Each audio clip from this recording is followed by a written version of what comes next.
This is Laugh Attack, XM 153. You've worked with some of the greatest stand-up comics ever. Chris Rock, very George lucky. Carlin. Oh, my God, yes. George Carlin especially. Chris Rock, Tracy Morgan, Will Ferrell, all very talented comedians. George Carlin was the pope of comedy. Yeah. You know, it's just, he was, and to be able to work with him in that capacity, doing something that he loved to do, because that's the thing, everyone assumed, like, you know, oh, George, he's stand-up comedy, he loves stand-up comedy. Of course he did, but his first passion, he wanted to be an actor.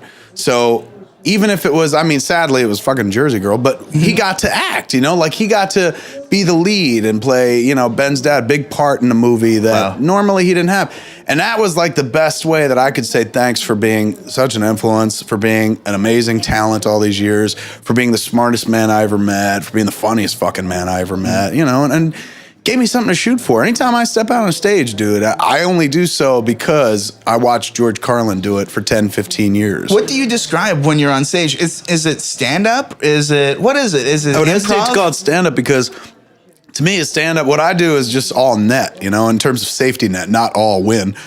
Stand-up goes out there, no guarantees, man. You go out and generate, and you're listening to the audience. Oh, it's hard, yeah. But I get up there, I don't have that. I'm like, what do you guys want to talk about?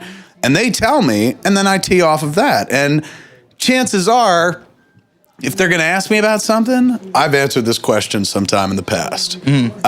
So you're ready with a story answer. You know, it's not a kind of, I mean, I guess to some degree it is kind of like, well, you know, I've told the story a zillion times, so here it goes again.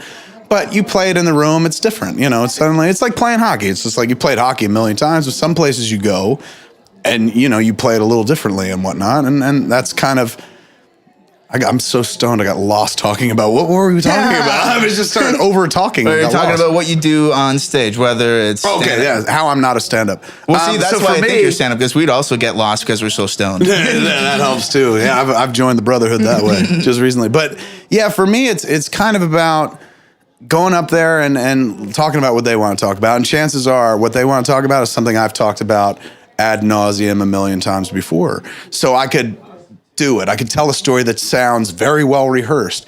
And it is, but not by virtue of the fact that I've been sitting at home in the mirror going, okay, so then Superman, you know, it's just, you start telling that, I don't have, as you can see, I don't have short answers. You know, for me, it's just, I can't go yes, no, or, oh yeah, that's how I felt. Like I got to go into the anecdotal mode and stuff. And that stage lends itself to it. But it's this weird hybrid. Like, it's not a stand-up. Stand-up can walk out on that stage in front of a bunch of people who don't know who that person is, what their vibe is, and try to win the room. That's challenging. Laugh Attack.